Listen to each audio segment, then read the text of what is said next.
Hi everyone, I am Sarah Pedigo and I'm the Shellfish Aquaculture Specialist with South Carolina Sea Grant. And today I'll be sharing about a particular study that is assessing direct marketing options of seafood products in South Carolina.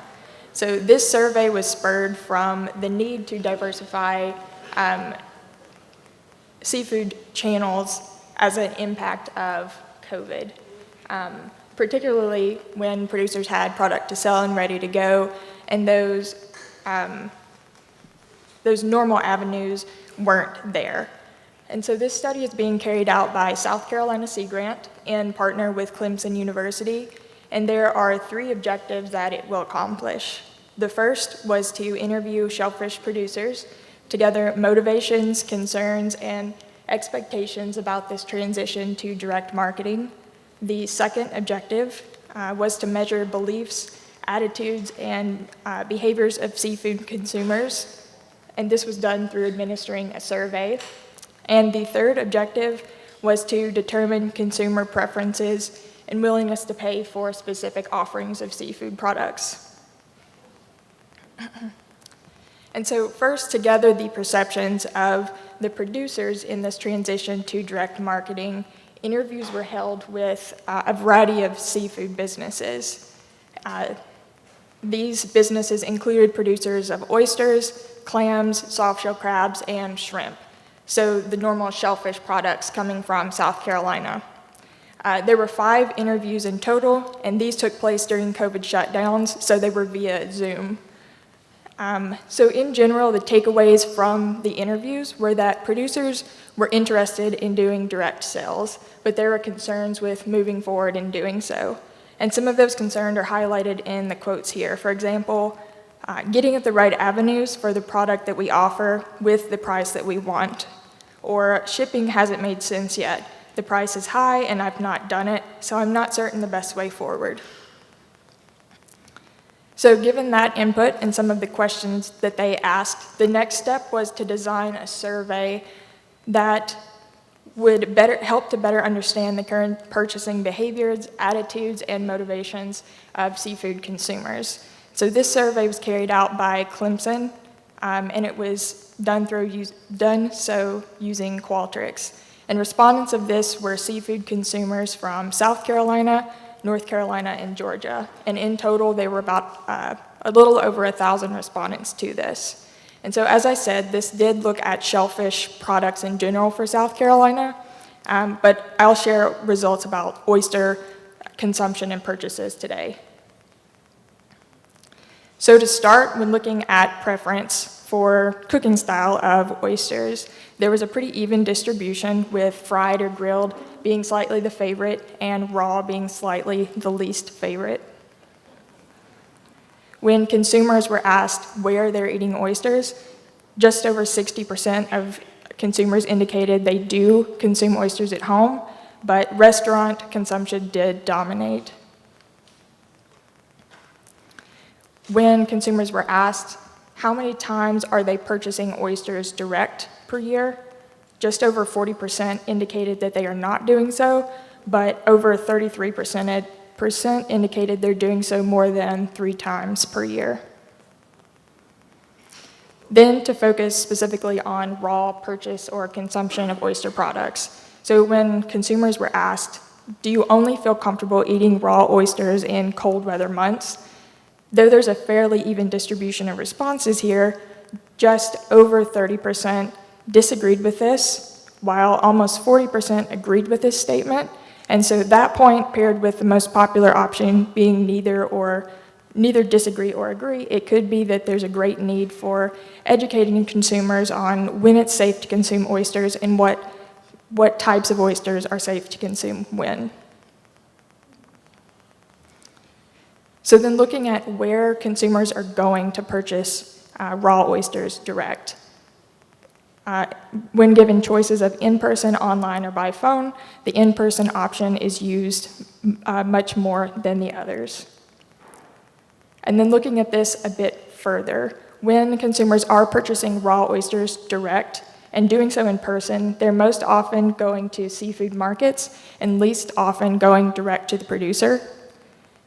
when purchasing online, they are using grocery store websites the majority of the time. And this could be that these websites may be the tried and true method of purchasing, or that those websites may be better equipped to do these sales at this time. And then when purchasing online or by phone, consumers are doing so by delivery most often.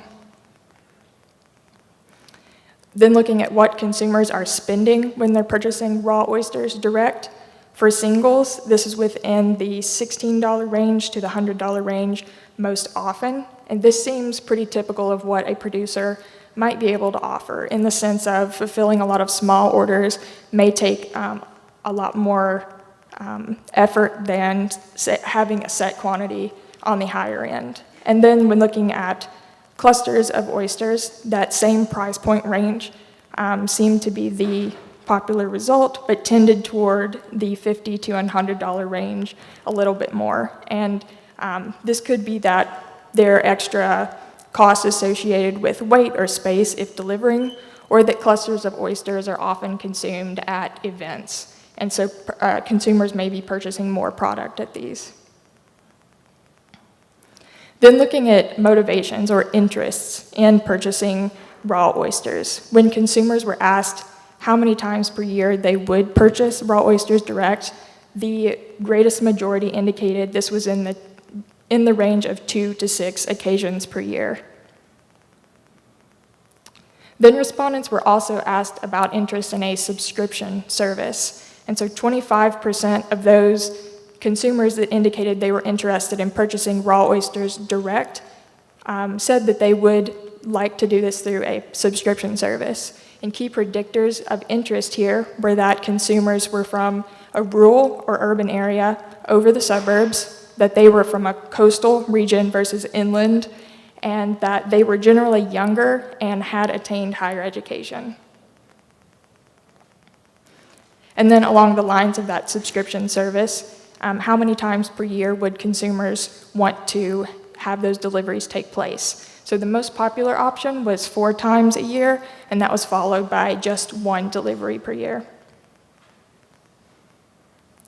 And then what would consumers be willing to pay for those deliveries of single raw oysters? And here we see that it's a pretty even distribution from the low end all the way up to the $100 mark. And it could be that consumers are interested in having options for different size orders through this service. And as I mentioned earlier, this survey did look at different shellfish types, those being oysters, clams, softshell crabs, and shrimp. And so when asked interest in purchasing seafood direct, most interest was in shrimp by far. And this may be that shrimp is, widely available, widely used, but conversely, the least interest was among raw oysters and clams. And then following that, respondents were asked what would limit their interest in purchasing those seafood products direct. And the most popular answer was that they don't know how to prepare this seafood. And so it could also be beneficial to offer tutorials or cooking preparation techniques with offering these product types.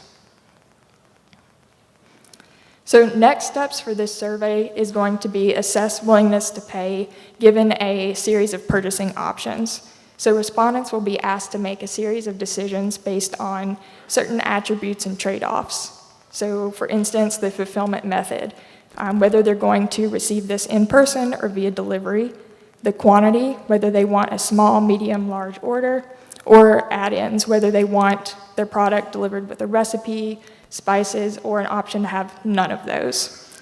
And so the results of this will determine price point ranges for producers to examine how these attributes impact the willingness to pay for these products. And next steps for this, it is ready to be distributed now, and results are expected back in May. And then as an ending note, as part of a larger effort of direct marketing in South Carolina, a social media training was held last fall. And there was a beginner's course and an intermediate course. And the point was to just offer pointers or guidance for connecting with your audience using online platforms. And so the beginner's course seemed to be really beneficial for those seafood businesses who aren't yet engaged in this online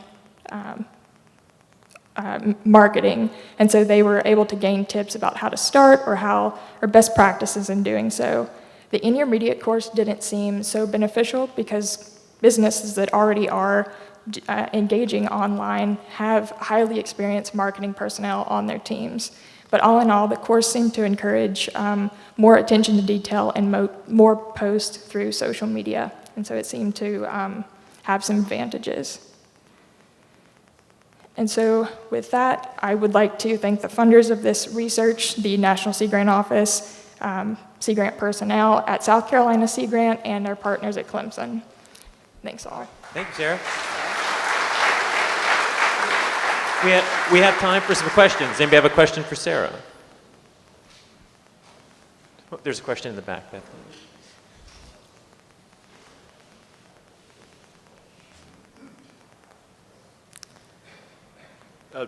Chris Nelson again. I hesitate to bring this up, but I guess I would be interested in your comment on some of the pushback against oysters and clams. I've got to believe not only is it we don't know how to prepare them, we don't know how to even get into them, because shucking oysters and clams is not like even peeling a pineapple. It's difficult. And so something that I think a lot of the people in this room don't consider when they're trying to market product is shucked product, pre-shucked. And it's cheaper to ship that way. You got to have more labor input on the front end, but it also would break down some barriers to your consumers in terms of having something that's ready to work with as soon as they get it. So just wanted to throw that out and was curious if you had a thought. That is true, and it's a good point. I think what comes to mind first is that there would be a whole new, almost business model needed, because businesses are at this point just, harvesting their product and selling it that way. And so there would need to be almost maybe new hires or someone to take over that side of preparing that product. But, maybe an alternative to that would be with selling your product, tutorials on, the shucking all the way through cooking it. And one more note, especially in South Carolina, there's been a great influx, and still is, of, people migrating into South Carolina that aren't native. And so I think those cooking preparation techniques are all the more needed because of that. In Georgia, we're seeing a lot of shrimp sold at farmers markets. Did you address that marketing option? I'm actually not sure if that was in there, but that's a good point to look into. All right. Thank you, Sarah. Thank you.